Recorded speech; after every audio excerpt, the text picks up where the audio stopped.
Oh, and we're live. So welcome to everyone tuning in for this Can Geo Talk this evening or afternoon if you're on the West Coast. I'd first like to start off by acknowledging that this talk is taking place on the unceded territory of the Algonquin peoples, who have been the guardians of and in relationship with this land for thousands of years. I'd like to further acknowledge that the work of Canadian Geographic and the Royal Canadian Geographic Society reaches across all the distinct First Nations, Métis homelands, and Inuit Nunangat. And for this, we are grateful. So I'm Abby Hayward, and I'm the assistant editor of Canadian Geographic. And I'm thrilled to be hosting this talk tonight on a topic that I've become quite an enthusiast on over the last few months. So I recently managed the Canadian Geographic special issue on the Group of Seven, which you could win this evening. 3 lucky attendees will be winning the special issue. And I had the absolute privilege of working with Ian Dejardin on this issue. And so I'm going to introduce Ian, who will be giving this talk now. So born and raised in Scotland, Ian Dejardin has held key positions with the Royal Academy of Arts and English Heritage. And it was when he was at the Royal Academy that he first happened to open a book on the Group of Seven. And the rest is history, really. In 1998, he was appointed Chief Curator of Dulwich Picture Gallery in London, UK, which is England's oldest public art gallery. In 2005, he was appointed director there, and he mounted and co-curated Painting Canada, Tom Thompson and the Group of Seven, in addition to From the Forest to the Sea, Emily Carr in British Columbia, and David Milne, Modern Painting. Then in 2017, Ian crossed the ocean here to Canada, and he became the executive director of the McMichael Canadian Art Collection, which is his current position. And I'm very excited to introduce Ian, but before I do, I'm just going to take this opportunity to mention that Canadian Geographic is a non-profit, and we are immensely grateful for any support you can give us to help fulfill our mission of making Canada better known to Canadians and the world. So you can go to rcgs.org/donate, or you can text GIVE to 613-704-5963. Or if you're on YouTube, you can actually donate through the chat. So that's super easy. And so now I'd like to pass us over to Ian for what's going to be a fascinating talk. And you can put comments to Ian in the chat or in the Facebook comments, wherever you're tuning in from. And I'm going to give it to Ian to take over. Thank you very much, Abby. Okay, I'll just say a few words. I'll get into the slides very quickly, but we want to have plenty of time for questions afterward. Thank you very much, Abby. It was tremendous fun working on this publication, and I think I'd just like to say I think it's absolutely beautiful, really wonderful, and to see some of the articles that have been published over the years, right back to 1930 with Frederick Banting. It's truly remarkable. I think it's a great thing. So well done, and it was fun. So it was organized, that publication is organized obviously by geography. I mean, why, one wonders, but yes, the Canadian Geographic, we organize it by geography, and that it is true that the Group of Seven did kind of cover every inch, or seemingly covered every inch of Canada. It was famously said of them that they basically painted every pine tree in the country. And it has to be said that that is what makes them particularly unique. As a school of landscape painting, their work doesn't look like anybody else's. This is what jumped out at me when I opened that book. This is way back in 1986, 87, on the Group of Seven in the Royal Academy Library. It could not be England. It didn't look like Europe. The technique looked like Europe to a certain extent, but the color, the force, the sheer scale of those landscapes was entirely new to me. And I had studied history of art at university, and I was absolutely shocked to find that there was this absolutely astounding, powerful school of landscape painting that I had never heard of. And it's a great shame to the UK that very few people had actually heard of the Group of Seven. Anyway, there and then I formed an aspiration to visit Canada. It took me 20 years, I might add, to get there. But there's an irony in that, because the last major exhibition before my Painting Canada show in 2011 was in 1924, a large set of paintings, not just of the Group of Seven, came over for the big British Empire show in 1924 and 1925. And such was the outrage in reactionary circles in Canada. They said one of their arguments was that the horror of this modern rubbish, the hot mush school, as they called it, the contents of a drunkard's stomach, they called it, would actually cut off immigration at its source. It would put everybody off visiting Canada ever again. And the irony was, I opened this book once and decided that Canada was for me. So there you go. The other thing about it is that, having seen the works of the Group of Seven, I do feel that you kind of can't unsee them. And now, even now, I in particular, I suppose, whenever I look out a car window driving through the Canadian landscape, I could just kind of say, oh, it's a pure Castan. It just looks exactly like a Jackson. They have altered my way of seeing completely. Anyway, I'm now going to share the screen so you can stop looking at me and start looking at some lovely paintings. Let me just see if I can do that. There we go. Technology is such a joy. There.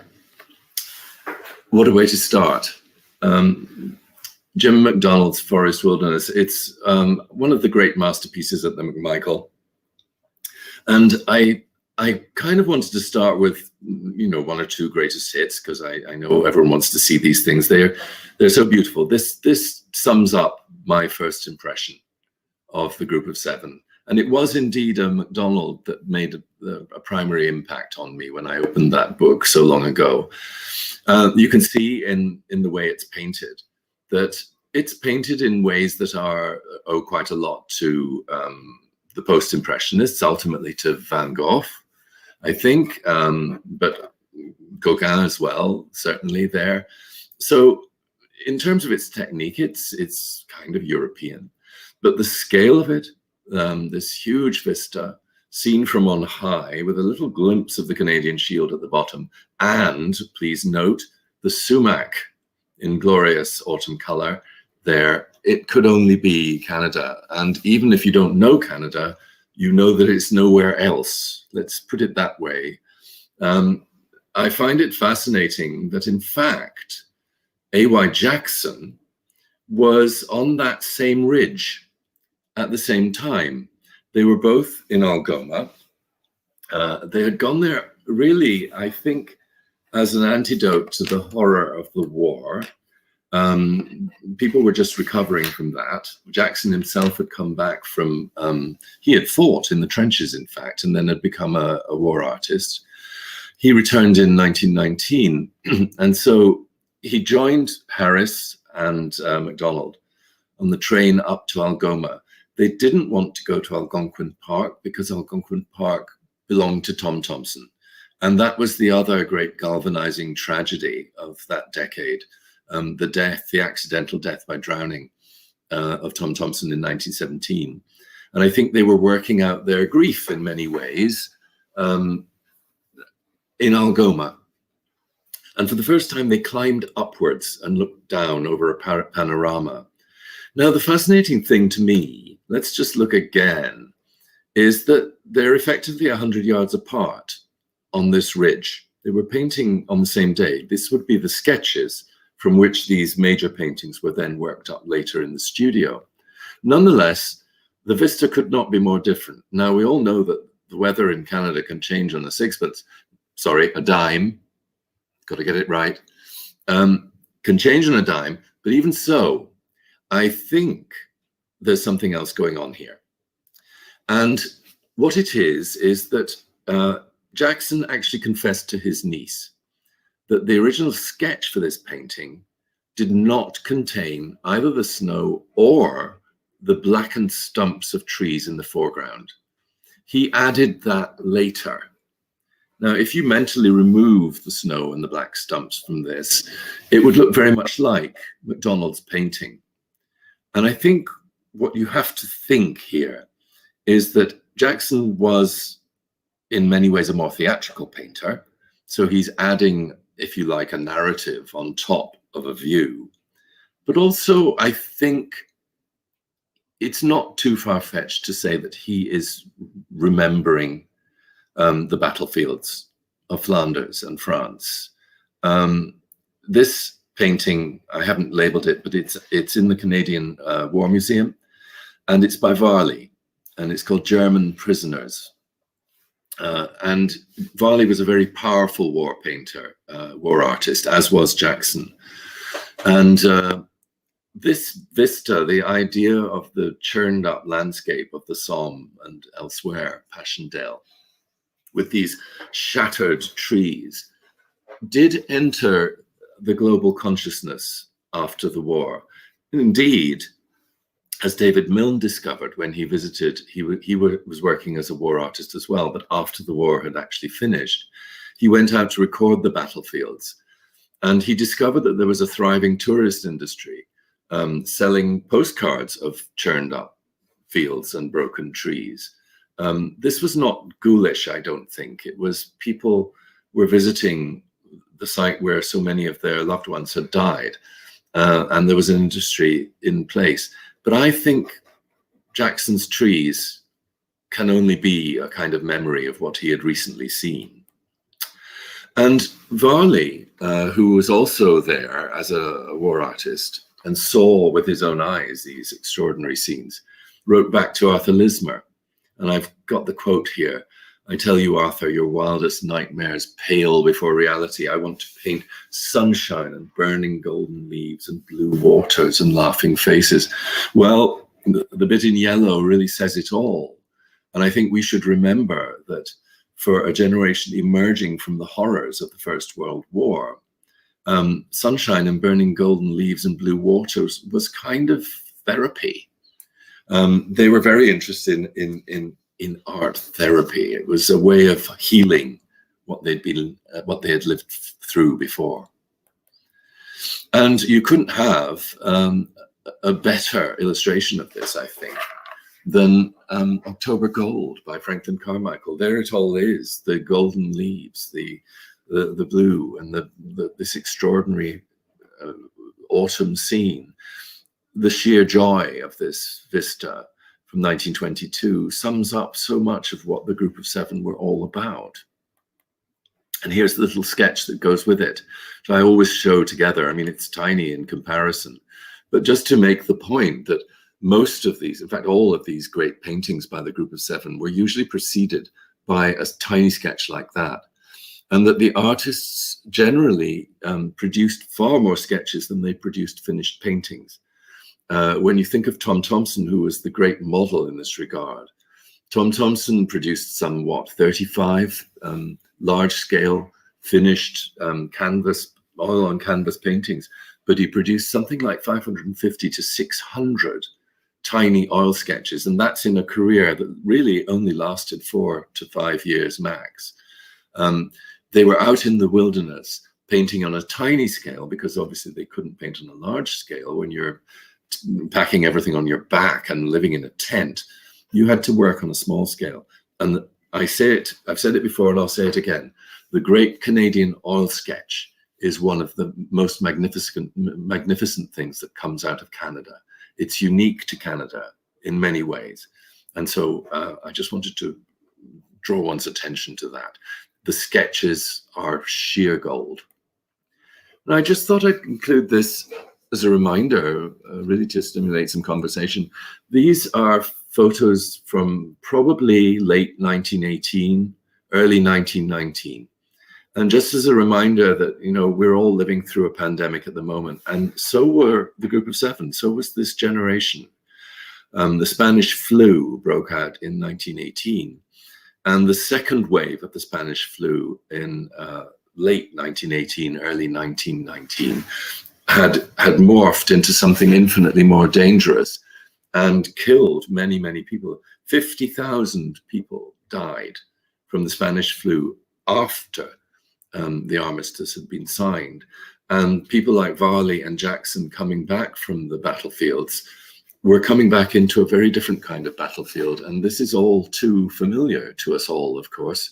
Now, the wearing of masks and the theatres all closed until further notice at request of the mayor. I think it's important to bear it in mind because it meant that cities like Toronto, Montreal, at that point must have seemed dangerous, indeed almost toxic. And it is perhaps no surprise that what should emerge as a major painting school out of this period of the First World War and the Spanish flu and the death of Tom Thompson should be this golden, extraordinary celebration of the landscape of Canada. People wanted fresh air, and it wasn't just aesthetic. Fresh air was non-toxic. Now, those things having borne in mind, the other great element that I'd love to be on a fly on the wall here, this is the Arts and Letters Club. Before it opened in Elm Street, where it now is, this was in Adelaide Street East in Toronto.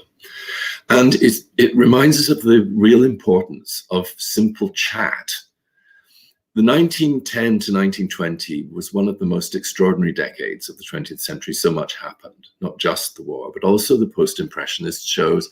It was a time of tremendous change in art and culture and society. And the Arts and Letters Club was formed really so that people could get together. I say people, I mean men, of course, could get together and chat, exchange ideas. There was an artist's table, and we must assume that that was it there on the right, because at the back on the right, there is Jim McDonald smiling at us in the far distance. And next to it, quite close by, was what Arthur Lismer called the knockers table. In other words, the critics, the art critics. And the two of them, let's just say there was a frank exchange of ideas. The critics hated the Group of Seven and everything they stood for, particularly in the decade running up to the foundation. Incidentally, there are, it's pretty clear this must have been about 1917, I think. And I say that because of the absence of Harris, of Lismer, of Jackson and Varley. They were away on their war art and actually across in Europe. So only MacDonald is there. And if you can see my cursor, this gentleman not paying attention to anything at all, which seems to have been characteristic of him generally, is Frank Johnston, right at the back there. So those two members, and that might be Franklin Carmichael beside them. I'm not sure about that. So this is about 1917. And what caught my eye in this painting is the juxtaposition on the back wall. Because on the right, you have a kind of Barbizon school painting of trees, and underneath a classic salon painting, some female martyr swooning with roses covering her. It's a classic salon piece at the time. But on the left of the fireplace is, well, I'll tell you what it is in a minute. I know that painting up at the top, and underneath it, I think, is probably a portrait by Varley. So the Group of Seven are there. The nascent Group of Seven are there, and it's kind of set up this argument, if you like, between the salon and the new guys. Now, this painting here, there, I've blown it up for you. I know what it is. It's this. It's Lauren Harris's Snow Fantasy, now in the collection of the McMichael. Ah, you say, but it's the wrong shape. Well, let me show you the sketch for this particular painting. There it is. That's in the Art Gallery of Ontario now, but it shows you what the original shape of this painting was. Our painting has been cut down, in fact. We don't know why, surely not for aesthetic reasons. The most likely cause was damage, I think. A friend of mine who knows these things very well thinks that it was stored in the basement of the studio building, where it may have been, there may have been floods and it would have been damaged. Either way, it's now this shape. And of course, Lauren Harris is not is painting Canada. And yet somehow it doesn't quite, at that date, 1915 to 17, it doesn't really look like the Group of Seven yet. Canada does look like this, and I've included this painting here. This photograph here.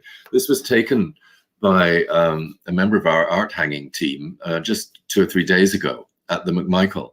And it does show you that actually Canada does definitely look like a Lauren Harris from time to time. Here's a Lauren Harris winter scene to prove my point. But actually, I think what Harris had in mind was a very different inspiration, and that is Scandinavia. The painting on the right is a hugely inspiring painting by Gustav Fjärstedt, who was a Swede. And Harris and MacDonald had gone together to a great exhibition of Scandinavian painting in 1913 in Buffalo, which was touring the States, and were hugely influenced by what they saw there and said, oh, this is what we want to do with Canada. And so actually what Harris is doing is not really painting Canada. He's painting a ghost of Scandinavia. That's my theory anyway. And part of that idea of chat, of that, the importance of frank exchange of views in this decade is borne out by Tom Thompson. Here he is doing a version of Fjärstedt. But of course, Tom Thompson, A, never went to the Scandinavian Art Show, and B, never left North America. The furthest he got was Seattle. He was basically an Ontario boy, a rural farm boy in his background. And how did he learn to paint like this? Well, he learned through talking to Jackson and Harris and Lismer and Varley, all of whom had been to Europe and had seen works in Europe and had that scale of reference. But Tom Thompson was the one who really ran with it. He is the genius here. It is astonishing what he made out of what he learned from talking to his fellow artists. Here's a lovely view of Canoe Lake. The horrible, tragic irony, of course, is that he wasn't to know it, but a year after painting this is the site of his death. He rode out in his canoe on July the 8th, 1917, and was never seen alive again. His upturned canoe turned up, but he didn't for many days afterwards and had died there. But what I'm interested in here is the technique, because look at these dabs of painting. This is post-impressionist pointillism. He had never seen post-impressionist pointillism, and yet he knows how to do it. And where he's got it from, ultimately, is this artist. This is Georges Seurat. And look at the way he's painted the water there. It's exactly the same. There. Now, Thompson never saw a Seurat, but he knew people who had, and that's a remarkable thing. The power of chat, really important in that decade. Now, I just wanted to look at Lauren Harris a bit, because there's something else going on here. I'm really, in this talk, I'm kind of looking at the mental landscape rather than the geographic one. Where are these people coming from? And in the case of Lauren Harris, he always looks unique. He doesn't look like anybody else. What he's interested in is spirituality, effectively. And if you look at the 3 sketches which belong in our collection, this is the earliest of them. You can see this is more realistic. He's never absolutely realistic. And one characteristic of Harris is that his sketches always look finished to me. If you blew this up to the same size as the image I've got on the left, you would accept that as the full-size painting. It's so beautifully done. It's so finished. He didn't do scrappy sketches at all. There's never anything scrappy. They all look finished. But it is more realistic. If you look at the details, it's you know, there are issues like this little bit of glacier around here. And later on, he works it up again. And you can see what he's doing in the next 2 sketches. He's making it more abstract. He's making the outlines clearer. He's getting rid of extraneous detail. And gradually, he's adding more and more parallel lines, all of them shooting upwards. The finished painting, he's got rid of many of the details on the left and on the right.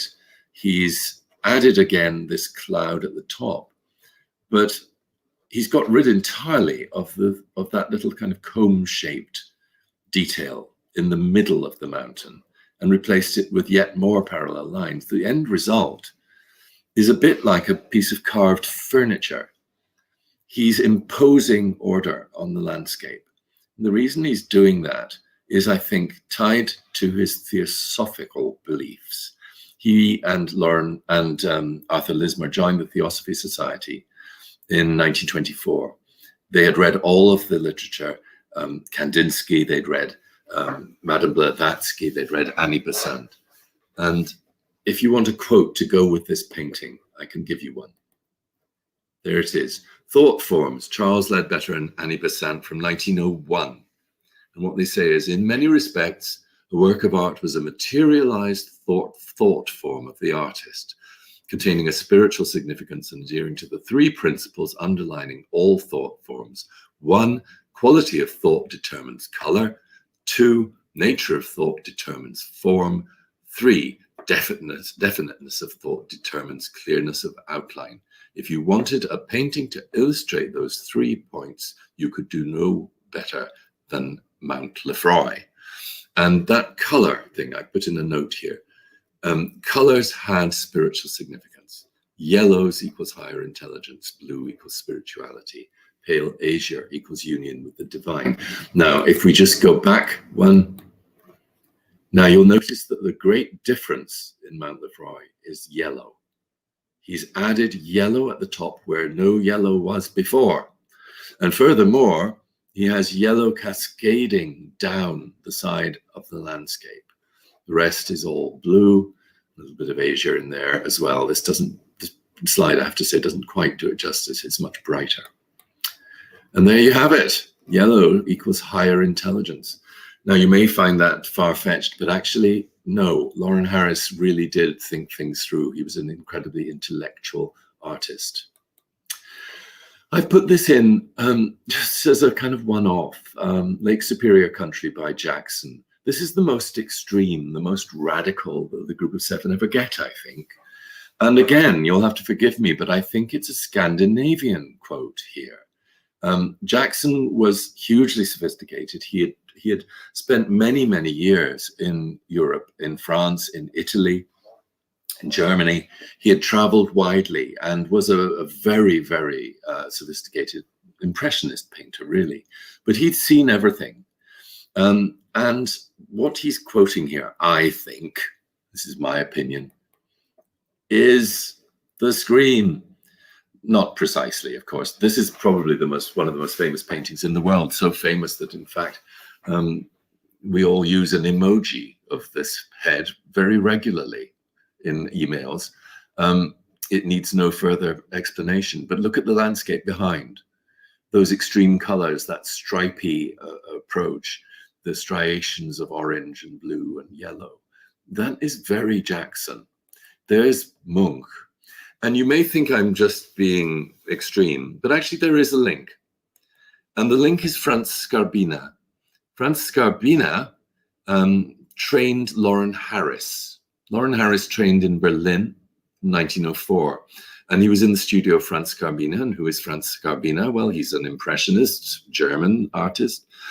But he was part of the Berlin Secession. And before that, he was part of the, note the name, Group of 11 artists. And both of those German groups of artists were founded in reaction to the reactionary reaction to Edvard Munch, because Munch had an exhibition in Berlin in 1892, and it caused such a scandal, because this is 1893, it's around this date. It caused such a scandal that it had to be closed because the academic artists of the day simply couldn't abide it. And so the Berlin Secession and the Group of 11 were founded as a reaction to that. They were forward-looking painters, and Franz Skarbina was one of them, and Lauren Harris painted with Franz Skarbina. So you can imagine that Munch was part of that frank exchange of views at the Arts and Letters Club as well. I'm sure that they all knew Munch's work. Finally, I'm ending here because I know we need to get on to question and answer. I just put in this gorgeous photograph. Tom Thompson seems never to have taken a bad photograph. It's as if you were starring Gary Cooper in every still that was ever taken of him. He was a very good-looking man. He was over 6 foot and very photogenic. Even his canoe is photogenic, and there's a reason for that. It was painted kind of dove gray with a tube of cobalt blue, expensive paint, I might add, for an artist who was not made of money. Thompson painted it with a tube of cobalt paint mixed with the normal canoe paint to come up with this soft bluey dove gray color.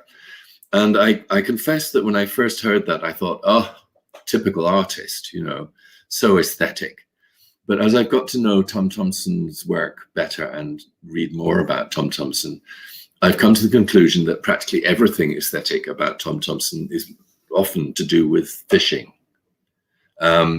He was a great fisherman, and I suspect he wanted his canoe to be invisible, to fish below the surface. So he made his canoe as close to sky color as he could make it. It's less poetic, but it's probably truer, I think.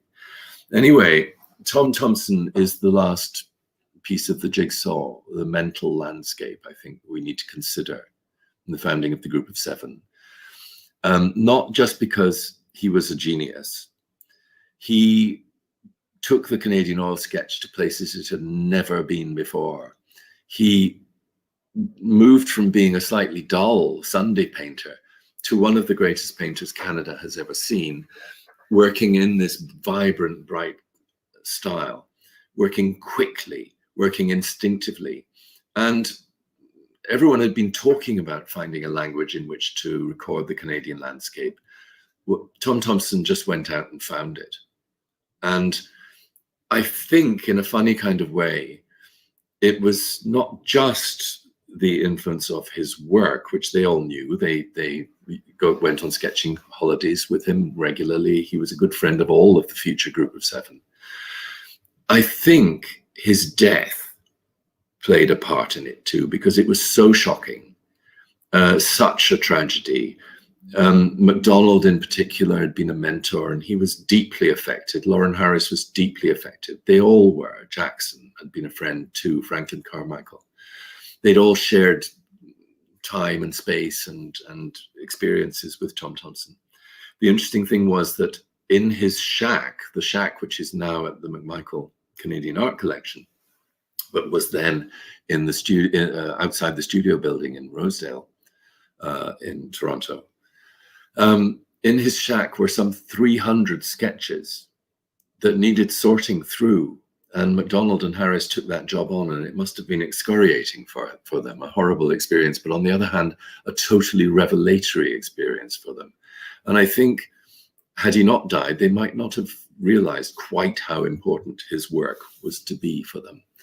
So there he is, the last piece of the jigsaw, and here they are. I end here with the famous photo of the Group of Seven, although of course there are only 6 of them there because for some reason unknown to fate, Franklin Carmichael wasn't there. Was he in the men's room? Was he at home with his kids? We don't know. But somehow there was never a photograph of all 7 together. It's maddening. And right at the center is Barker Fairley, who had no reason to be there at all, except that he was a friend of everybody here. He was a champion of theirs. He was a professor of German, but he was also a painter. So that's why he's at the painter's table. What I love about this photograph is that although it's frustrating that it's the only one of them all together, they're so much all individually themselves in this photograph. Jackson here at the front, wry, sardonic. Varley, apparently furious. He was a bit of a Yorkshire bruiser for Varley, and it looks like he's about to get up and clock the photographer one. Lauren Harris, urbane, and please note that whether by accident or design, he's at the head of the table. The Group of Seven had no leaders, of course, but he was the leader they didn't have. There's Barker Fairley, another Yorkshireman, incidentally, from Barnstaple.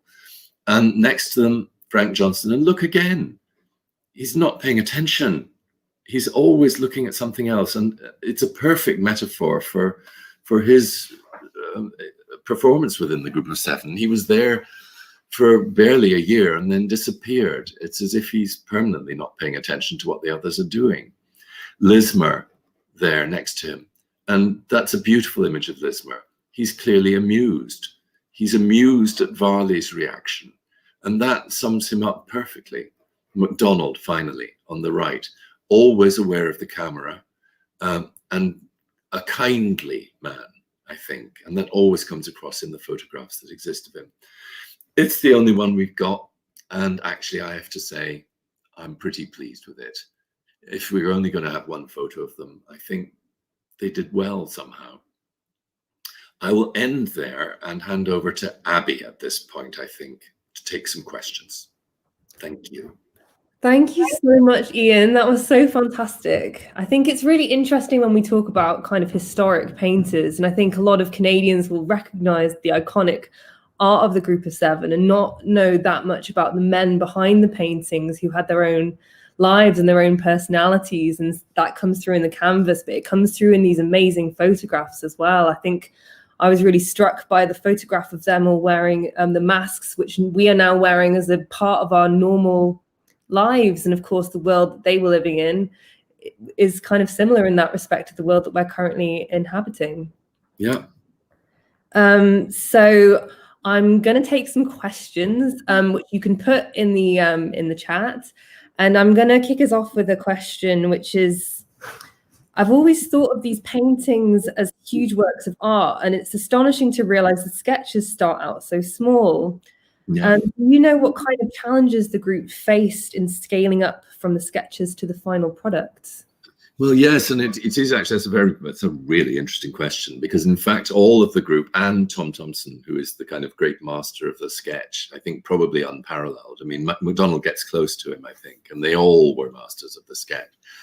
They all have a slightly different approach to it.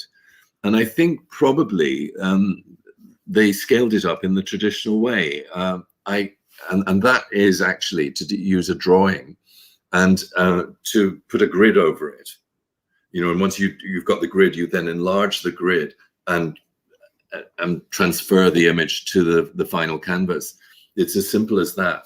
I haven't seen evidence of it except with Lauren Harris, because I showed you the 3 sketches for Lefroy, for Mount Lefroy.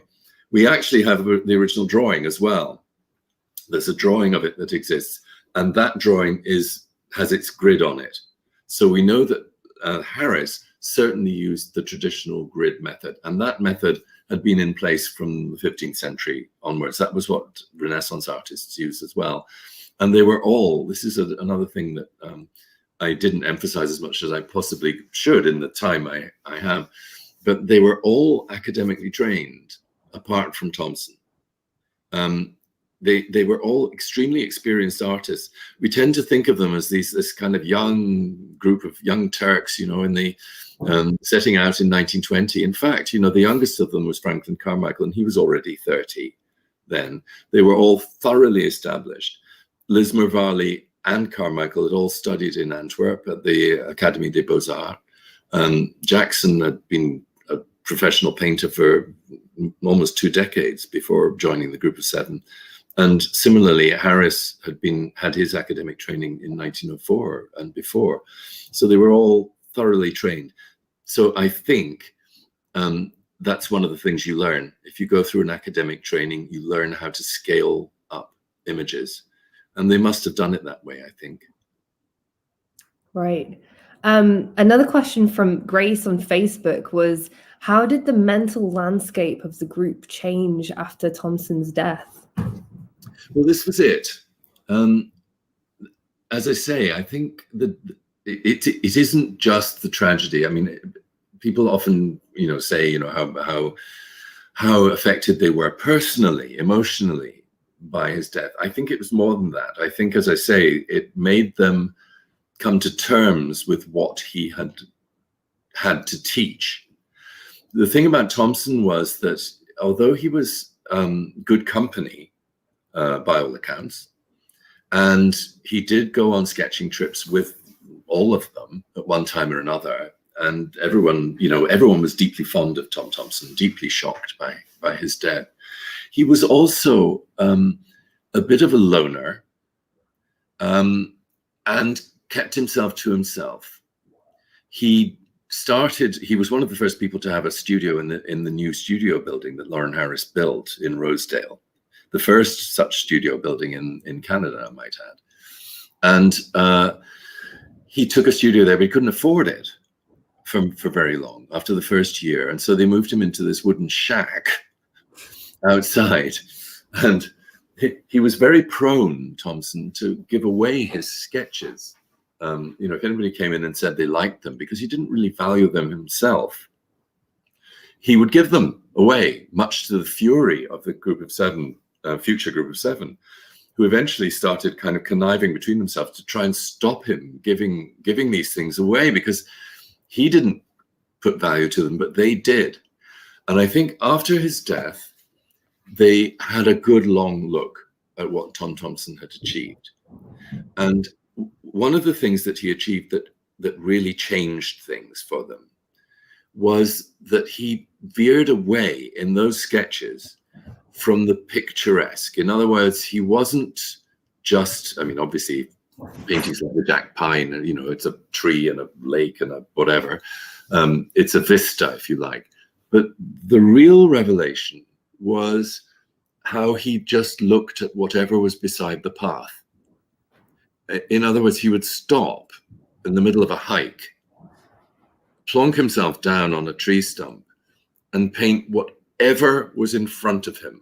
And that could be snow, trees, undergrowth, nothing really. And yet, and this was the revelation, there was Canada.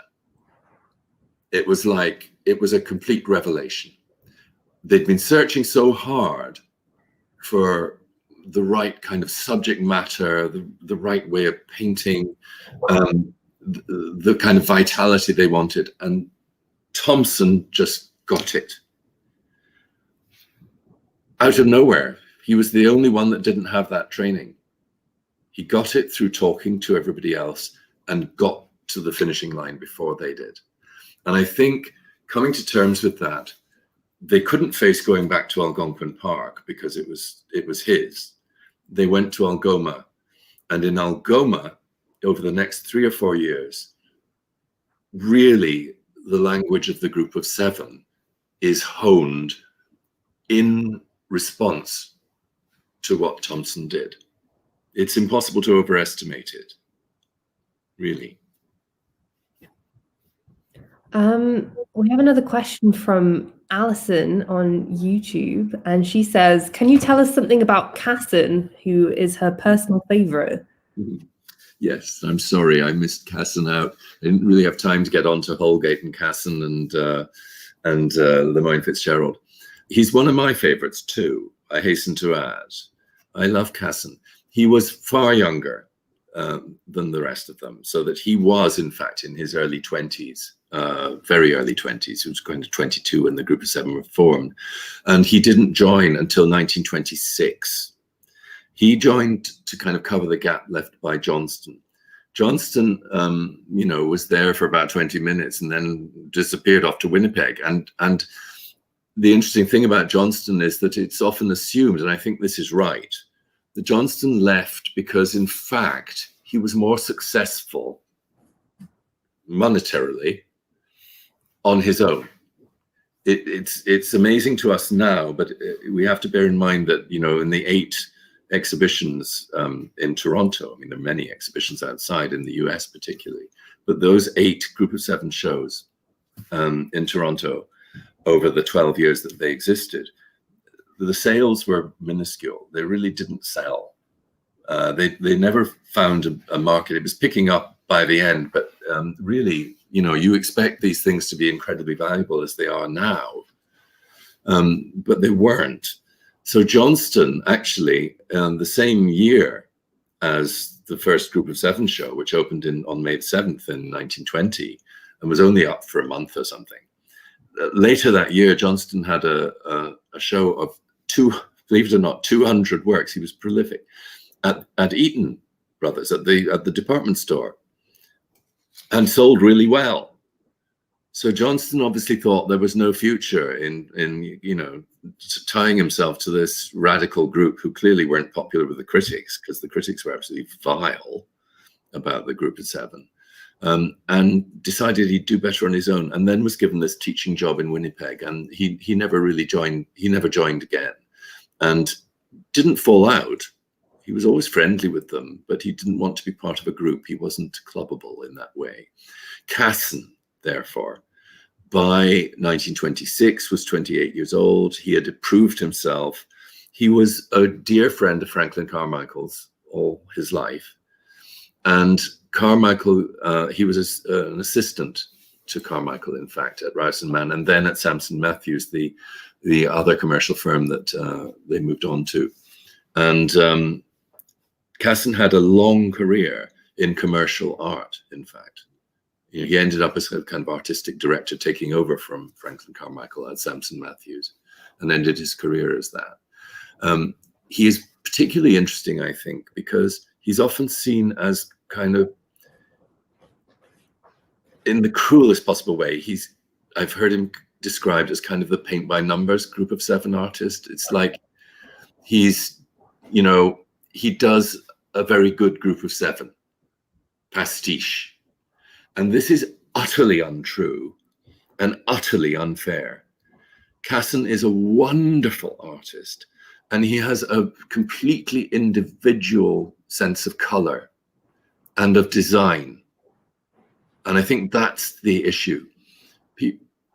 Art critics in particular distrust design in paintings. It's all supposed to be genius. You're supposed to be, oh, this genius, inspired, dab, dab, dab, flush, flush, flush. Castan is precise, wonderful draftsman, wonderful colorist. I love, he has this wonderful color of jade. He uses a sort of jade green, and he goes through a period where he does everything in cool grays and earth colors. They're just the most beautiful paintings. So no, I'm with you. I'm a great fan of Castan, and I apologize for not mentioning him. But I didn't mention Holgate or Lemoyne Fitzgerald either, for the same reason. Ian, I wanted to pick up on something that you said about criticism and the reception they got from the art critics at the time, because I think now we look back on the group of seven being like, oh, classic, iconic Canadian artists, but at the time it wasn't like that. And in the introduction, I think, to their first exhibition, I think Harris wrote, they're expected to be met with ridicule, abuse, and indifference. And it sounds like that was kind of the case. It was.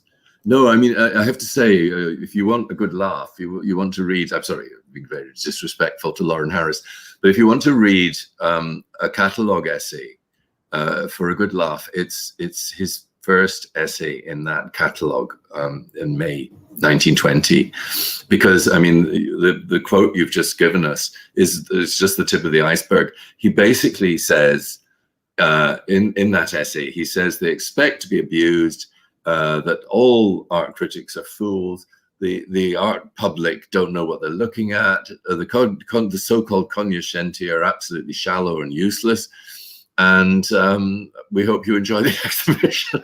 Having insulted everyone who might possibly go to it, he leaves it at that. Now, it's significant because it tells you something.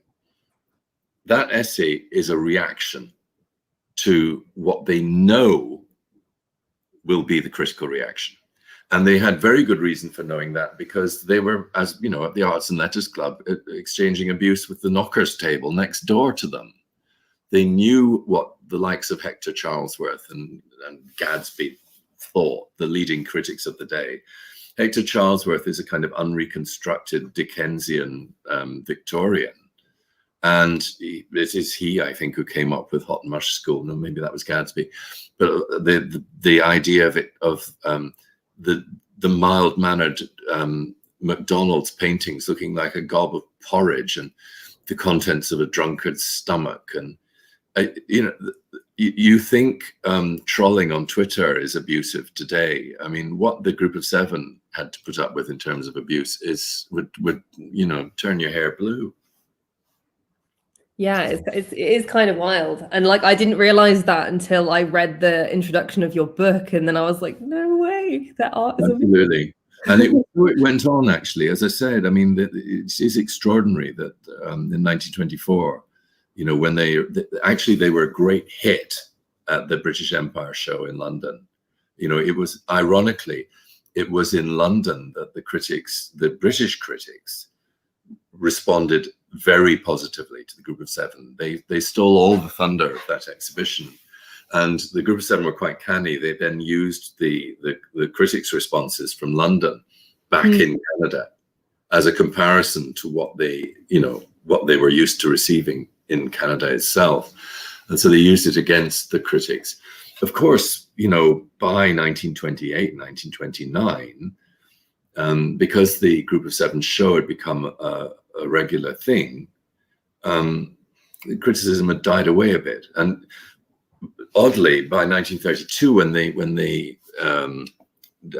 McDonald died, he had a major stroke and died in November of 1932, and they decided to wind up the Group of Seven. One of the reasons that they did, I think, apart from having lost the father figure of the group, as it were, and not wanting to carry on in that way, was because I think it was felt that they had actually become the art establishment. In the course of 12 years, they were so successful in terms of their acceptance that there were no longer howls of outrage at their exhibitions, and people had got used to them. And in a funny kind of way, they felt, actually, we've done what we set out to do. We're now the art establishment ourselves. And they moved on to form the Canadian Group of Painters in 1933, which was a far more inclusive and broader church. It included, amazingly, women. Hey! If women finally got there in the 1930s. I have to say, I mean, having said that, I should point out that the Group of Seven were very encouraging to women artists in the 1920s. They encouraged them to exhibit with them. And so, yes, it was a boys' club, but they did their bit. On the topic of women in the Group of Seven, Ian, we've got a question from Robert on YouTube, and that's, where does Emily Carr fit into the Group of Seven? Another very good question. It's often assumed that she was a member, actually. I remember I was giving a talk in Oslo once about the Group of Seven, and a gentleman stood up, and being Norwegian, of course, he spoke better English than I do. He demanded to know why I had made no reference to Emily Carr. This was in relation to Painting Canada, Tom Thompson and the Group of Seven. And I sort of slightly hesitantly, it's one of those occasions where you don't want to make the person look like a fool. But I mean, basically I had to say, well, the exhibition's about the Group of Seven, and she isn't in the Group of Seven. It was kind of, and he stormed out. And a lot of people feel that way. She deserves to be in the Group of Seven. She's certainly of an equivalent rank, if not higher. In 1909, 1911, Emily Carr is the most radical painter in Canada.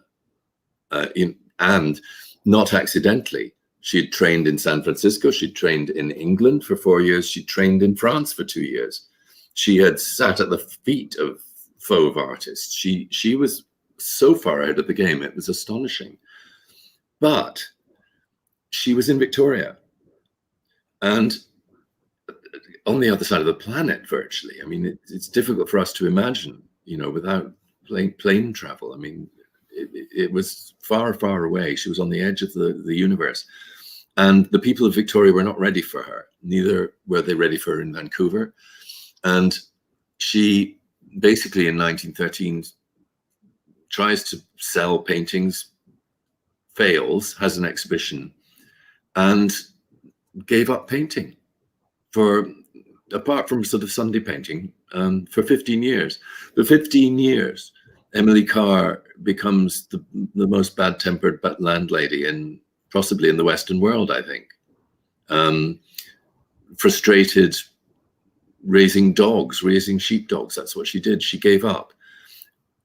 Why she started again was because she was invited, she was spotted by Eric Brown, the director of the National Gallery, who invited her suddenly to take part in an exhibition about art in British Columbia, which included contemporary art, but also indigenous art. It's quite a radical idea at that time, 1927, and paid for her to come and attend the opening. And at that opening, she was really the star painter. This was after years and years and years of neglect. And part of that was that she met the group of 7. And she went round and visited them all in their studios. There's a wonderful image. I think you reproduce it in your group of 7 publication. There's a wonderful image of Emily Carr by Lismer, a cartoon. I hope it's in here. I may be thinking of our own book. No, it is in there. I'm trying to find it. And the thing about her was, apparently, there she is. The significant thing, Lismer was over 6 foot. The significant thing about Emily Carr was that she was tiny. She was a tiny little woman, this force of nature. But she made friends, and she said, thank God for the group of 7. And she went back and took up painting again. So Lauren Harris said to her famously, you are one of us. But Castan got the invitation. You know, she was one of us in spirit, but, you know, it was a boys' club. But they did admire her. They admired her hugely. And she said, oh, you know, God save the group of 7. I mean, they really opened all sorts of doors for her. And she was a good friend of Lauren Harris's always. They corresponded because she was interested in spiritual matters, but far more of a kind of Protestant variety, I think. She liked the hymn singing. She had a lovely voice, Emily Carr. Did she? Yes, she as a young woman, she was a soloist in various choirs, and that's why she signs her. That's why she signs herself E.M. No, she signs herself M. Her name was Margaret, I think, and she was always known as Emily. And she was worried that she wouldn't be recognized if she used her own name, because she was known for her other name as a singer. There's a really interesting question from Rosemary from Facebook. And that's, what might the group be interested in exploring in 21st century Canada? Oh, goodness me, that's an impossible question. I think there are sort of issues there because, you know, the last 3 decades, an awful lot of scholarship has gone into dealing with a kind of truth and reconciliation angle to the group of 7. Famously, I mean, you noticed in that first painting I showed, it's called Forest Wilderness. The implication being, you know, that untouched by human hand, no foot has ever trod. And of course, not only was Algoma actually had a fairly good history of industrial use in timber, in terms of the timber industry, but of course, it pays no attention to the First Nations who had lived in Canada all along. There is this feeling at the time that they just didn't take them into account in a curious kind of way. Jackson painted First Nations villages in British Columbia, but I think in Ontario, no. And so you wonder, in the 21st century, no artist could really go out into Algoma and paint something called Forest Wilderness and imply that nobody had lived there. It's impossible. And so my feeling would be that, in reflection, as just as great, in that they were rebels, I think they might have been still figurative. I think they would have rebelled against conceptual art, possibly. But I hesitate to suggest what they would have painted, but I'm pretty sure it wouldn't just have been landscape. We have an interesting question from Aaron on YouTube as well, and that was the group influenced in any ways other than financially by the connection to the Massey Harris tractor empire?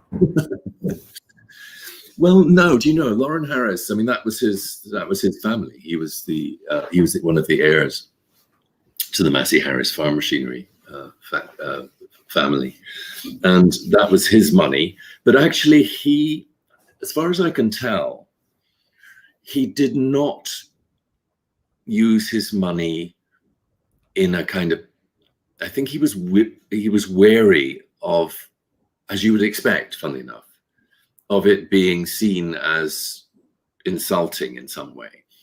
I mentioned that McDonald and Harris lured Jackson to Toronto because Harris wanted to buy at the edge of the Maplewood and buy Jackson. That was the kind of carrot that they dangled in front of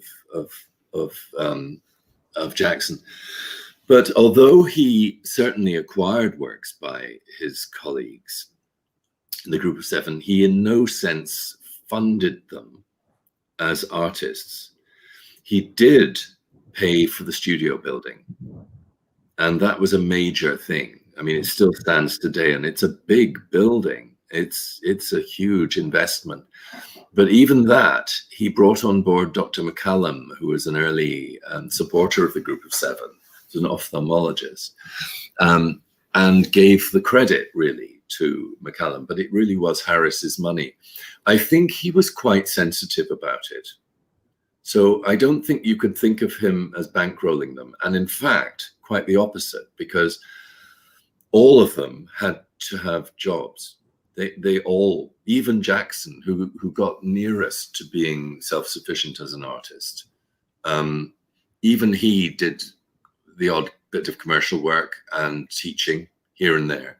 The others were all employed, otherwise employed, largely in teaching latterly. But Carmichael was a commercial artist all his life, and so was Castan.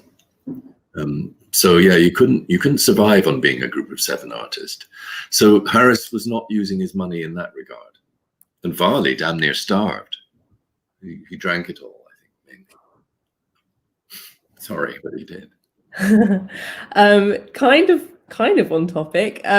So John Geiger asks, you were always very gracious in spreading the praise around, but was there a weak link in the Group of Seven or among the three later members? Do you know, I don't think so. And the point is that that's an evil question, John. The thing is that my feelings about the Group of Seven have changed over the decades that I've kind of got to know them, particularly since coming to Canada, and that's only 3 years now. I used to think that Lismer was the weak link. And I confession, that in 2011, when I did Painting Canada, I've always felt guilty, actually, because Lismer was the least well represented in the show. 2 reasons. One was actually he was the only artist whose work was turned down. 1 or 2 of the main paintings were turned down for the best possible reason. I mean, in museum terms. In other words, there was a conservation reason why they couldn't be lent safely. And so he wasn't as well represented as he should be, but I didn't fill the gaps. And I freely confess I did that because I just thought, Lismer, it's not really about Lismer. I thought he was the weakest. I've completely changed my mind. I also used to think at one point, and you've heard me talking about Castan, but I always thought Castan was the weakest. And I know a lot of people say that a former director of the National Gallery, who will remain nameless, confessed to me that he couldn't bear Castan. And I think a lot of people feel like that. But again, I've completely changed my mind. I don't think there's a weak link. I really don't. I think they all had their tremendous strengths. It was one of those rare comings together where you had artists of a like vision, as they put it themselves, who were actually thoroughly professional and who stumbled on a remarkable new idea. This idea of the visual landscape to record something visceral, something unique about the Canadian landscape. The big idea really floated them all, and I think they all rose to it. Holgate sometimes looks slightly out of place. You can see why they chose him. He's not quite like the group of seven. And Lemoyne Fitzgerald just looks like he's from a different planet. But both of them are extremely fine artists in different ways. So I honestly, John, I don't think there's a weak link. You're not going to get me to admit it. It's funny you say that about Lismer, because of course, like when I started, well, when my big passion for the group of seven started was when we put this special issue together. And so the first thing I saw of Lismer was these amazing cartoons that he'd done. And I just thought, what a sense of humor. Like he's just this, like a solid Sheffield lad. He's very dismissive of anything pretentious. And he's I don't know, I just found Lismer hilarious. So he's, as a person, I think he's probably my favorite. Absolutely, and I think that I went a similar way, actually. Discovering that amazing archive of cartoons that he drew was a bit of a turning point for me too, relatively recently. And then actually hanging, I hung this show called A Light Vision at the McMichael, which is still up. We put it up for the centenary, and it's just the very best of our group of seven holdings. It's a wonderful show. And hanging the Lismer room, eventually I came up against it and thought, oh my God, this man is really good. He's really good. But I similarly love his funny ones, his funny drawings, partly just because it does show that there was a sense of humor there. They did see the funny side of it. This sort of trekking uphill and down dale with backpack and canoes and all the rest of it. They believed in it utterly, but they could also laugh at it at the same time. And Lismer particularly laughs at Harris. And I think Harris, just that electrifying hair of his, this kind of halo of white hair, tells you everything you need to know. He was a complete dynamo. There are lots of photos of Lauren Harris striding up the most impossible looking mountainsides. And there's this particular set of sketches by Lismer where he and Harris are out sketching on Lake Superior. And Harris is toiling up a mountainside with Lismer sort of bent double behind him with his pipe sticking out his mouth, trying to keep up. I think, yeah. And the interesting thing, of course, that set of drawings actually came to the McMichael from the Harris family. So Lismer had actually done it for Lauren Harris, which is nice that Harris could laugh at it as well. Right, and one of my favorite sketches in there actually is called Lauren Harris getting a haircut, and it's just so fantastic. His hair is just bigger than he is, and he's just staring at Lismer, who's drawing him, and it's just like his hair is as irrepressible as Harris himself, which is just Absolutely. So fun. It's the expression of the barber that gets me. But clearly cutting Lauren Harris's hair was no task for the faint of heart. No. So we have another question from Christopher on YouTube, and he says, thank you so much for the lecture. What is your take on the mysterious death of Tom Thompson? Did any of the group of seven pay tribute to his death in their future works? Well, as I kind of said, I mean, I could take your last point first. I kind of think that virtually all of the Algoma work, that early work between the 1920 and 1922, 1923, 1924, in many ways, I think is really a tribute to Thompson. They're all working through their grief, I think, in a funny kind of way. They're working through his influence. There are examples, for instance, that, in amongst Jackson's hundreds of drawings that we have at the McMichael that are very rarely seen, but there's some up at the moment. But, there's a drawing which he's called Tom Thompson's Tree. And I think it's the pine. I don't know whether it's the exact pine tree that he paints in the Jack Pine, but obviously Jackson thought it was.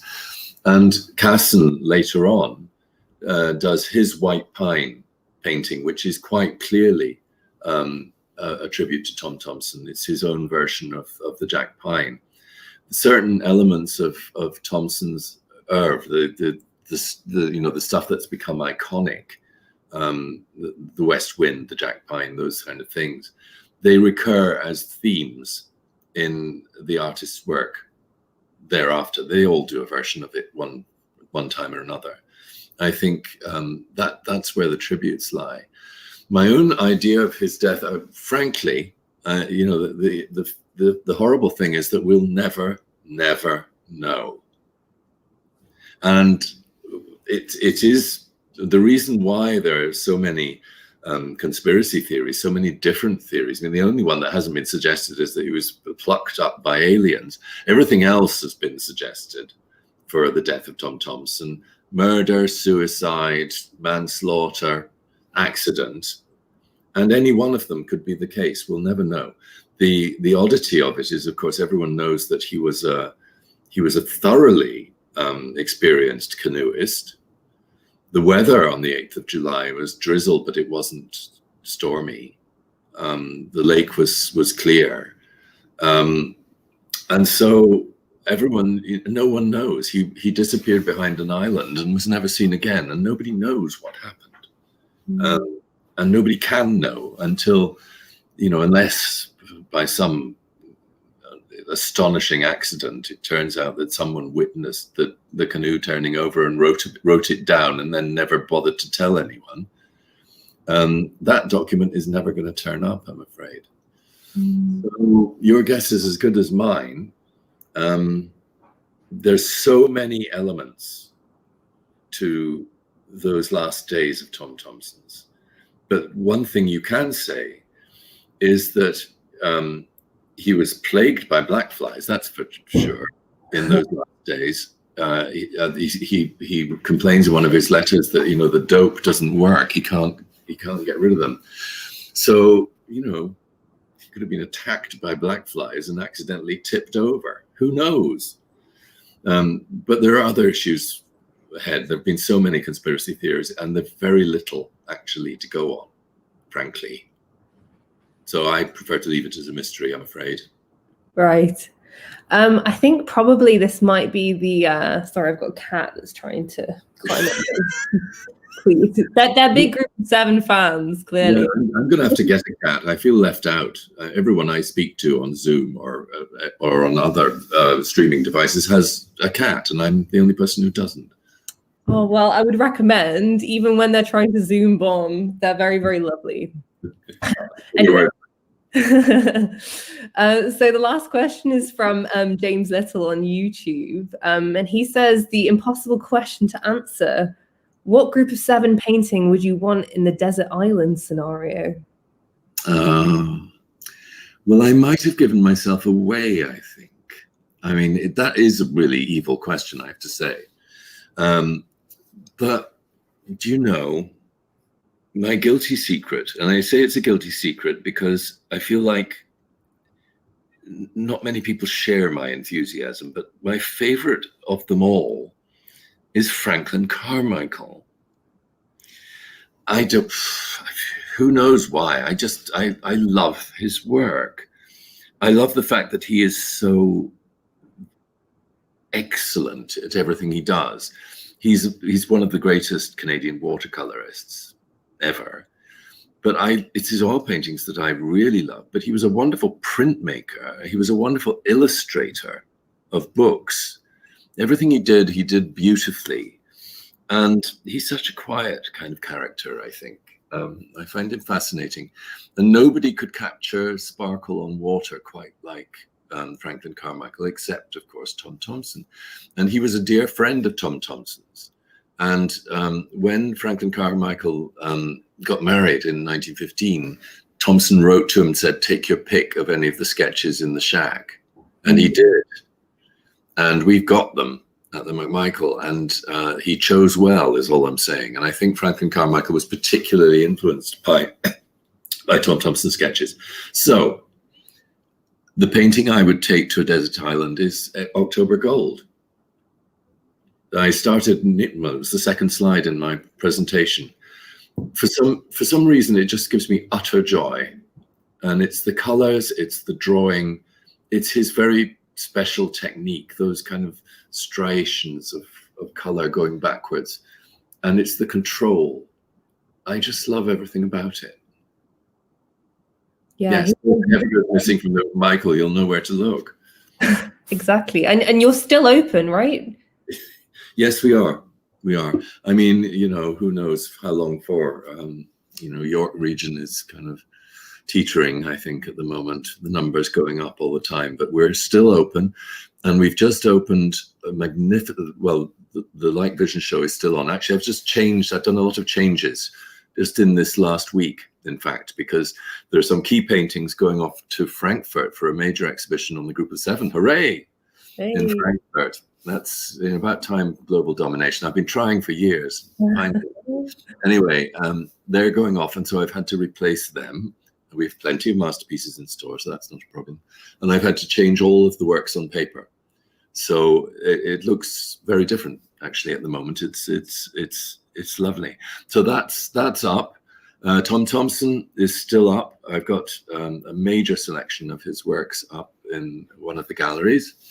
And we've just opened two really gorgeous shows. One by Christy Belcourt, Indigenous artist who just extraordinary, and people are blown away by Christy Belcourt. But we've also done a major show of our Indigenous holdings from our collections, which have been enhanced over the last year by some really remarkable contemporary Indigenous works. So it's a kind of dialogue between our holdings of the Woodland School and Inuit art and some objects from the Great Lakes, that kind of thing, with works by Kent Monkman and Nadia Mir and people like that. It's been it's a gorgeous show.